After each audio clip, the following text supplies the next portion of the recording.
Hello friends, today we discuss free radical scavenging and G6PD deficiency. Last video में हमने HMP को जाना था जिसमें NADP एंड पेंटोजेस का प्रोडक्शन होता था। तो NADP हेल्प करता है फ्री रेडिकल की स्कैवेंजिंग करने में और कैसे इसका रोल है G6PD डेफिशिएंसी में और इसके क्या सिम्टम्स हैं उसको आज हम इस वीडियो में डिस्कस करेंगे। तो हमारी बॉडी में NADP दो तरीके से प्रोड्यूस होता है। पहला, जब मैलिक एंजाइम की हेल्प से पायरवेट में कन्वर्ट होता है इन माइटोकॉन्ड्रिया, तब उस कंडीशन में NADPH प्रोड्यूस होता है। सेकेंड प्रोड्यूस होता है HMP शंट में, जिसमें ग्लूकोज 6 फॉस्फेट राइबोलोज 5 फॉस्फेट में कन्वर्ट होता है और इस पाथवे में दो NADPH प्रोड्यूस होते हैं from the one glucose molecule. So इस तरह से बॉडी में NADP प्रोड्यूस होता है। मैलिक एंजाइम माइटोकॉन्ड्रिया में हेल्प करता है NADP प्रोडक्शन का एंड HMP शंट साइटोसोल में होती है liver, adrenal gland and testis के। तो HMP शंट से NADP साइटोसोल में प्रोड्यूस होती है। हमारी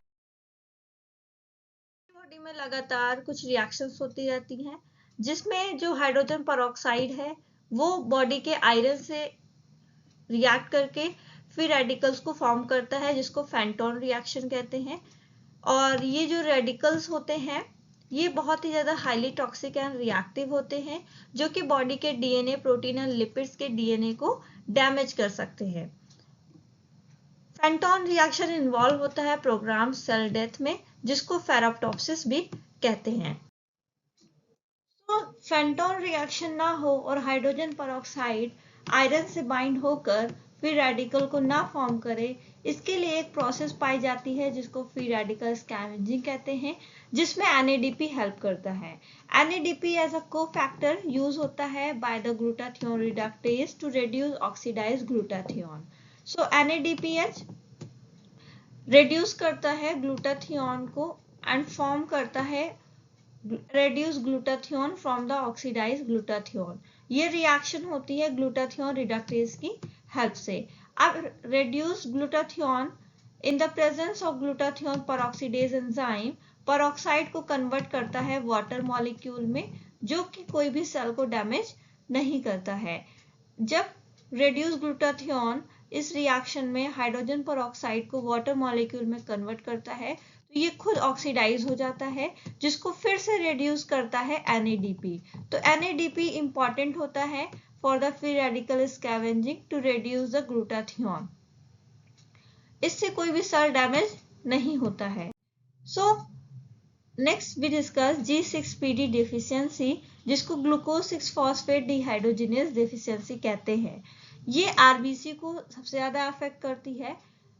हमने पहले डिस्कस किया है कि हमारी बॉडी में NADP प्रोड्यूस होता है from the malic enzyme and HMP shunt. Mitochondria जो ये रिएक्शन माइटोकॉन्ड्रिया में होती है और RBC में कोई भी माइटोकॉन्ड्रिया ना होने की वजह से RBC में ये रिएक्शन नहीं हो पाती है। इसका मतलब ये है कि RBC में जो NADP का सोर्स है वो मेनली HMP शंट होता है जिसमें ग्लूकोज 6 फॉस्फेट डिहाइड्रोजिनेज एंजाइम एक की एंजाइम है HMP शंट का। तो जब इस ग्लूकोज 6 फॉस्फेट डिहाइड्रोजिनेज एंजाइम की डेफिशिएंसी हो जाती है तो इसी को G6PD डेफिशिएंसी कहते हैं। Glucose 6 phosphate dehydrogenase HMP shunt में की एंजाइम है, एक रेगुलेटरी एंजाइम है जो कि NADP का प्रोडक्शन एंड राइबोलोज का प्रोडक्शन करने में हेल्प करती है। NADP फ्री रेडिकल स्कैवेंजिंग में हेल्प करता है और बॉडी में फ्री रेडिकल या सेल डैमेज नहीं होने देता है। अगर ग्लूकोज 6 फॉस्फेट डिहाइड्रोजिनेज की डिफिशियंसी हो जाती है तो NADP का जो प्रोडक्शन है वो इम्पेयर हो जाता है इनटू द RBC।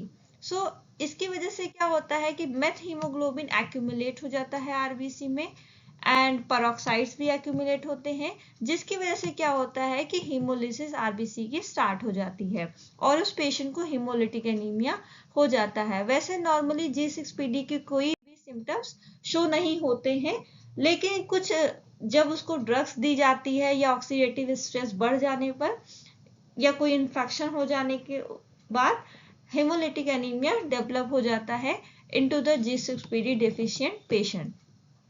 ये ड्रग्स कौन कौन से हैं जिसको देने के बाद हीमोलिटिक एनीमिया दिखाई देता है G6PD डिफिशिएंट पेशेंट में? तो anti malarial, antipyretic, antibiotic and fava bean, जो कि फाइविज्म कहते हैं। अगर ये पेशेंट को दिया जाता है तो उसके बाद ऑक्सीडेटिव स्ट्रेस बढ़ जाता है, जिसमें जिस भी पेशेंट को G6PD डिफिशियंसी है उनमें हीमोलिटिक एनीमिया देखा जाता है। There is a advantage for G6PD deficiency कि जिन भी पेशेंट में G6PD डिफिशियंसी होती है वो रेसिस्टेंट होते हैं to the malaria which is caused by the plasmodium falciparum. So there is a fact कि जो पैरासाइट होता है जो कि मलेरिया को कॉज करता है वो डिपेंड करता है HMP शंट और रेड्यूस ग्लूटाथियोन पर। HMP शंट इसलिए क्योंकि वो NADP का प्रोडक्शन करता है, और अगर NADP का प्रोडक्शन नहीं होता है जो कि G6PD डिफिशिएंट पेशेंट में नहीं होता है, तो अगर NADP प्रोडक्शन नहीं होता है तो ग्लूटाथियोन भी रिड्यूस नहीं हो पाएगा, और जो मलेरिया है जो कि पैरासाइट है उसकी ऑप्टिमम ग्रोथ नहीं हो पाती है।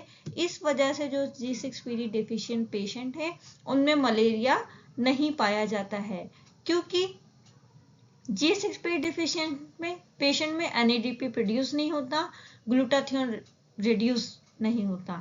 इस वजह से मलेरिया का पैरासाइट सरवाइव नहीं कर पाता और वो उसकी डेथ हो जाती है।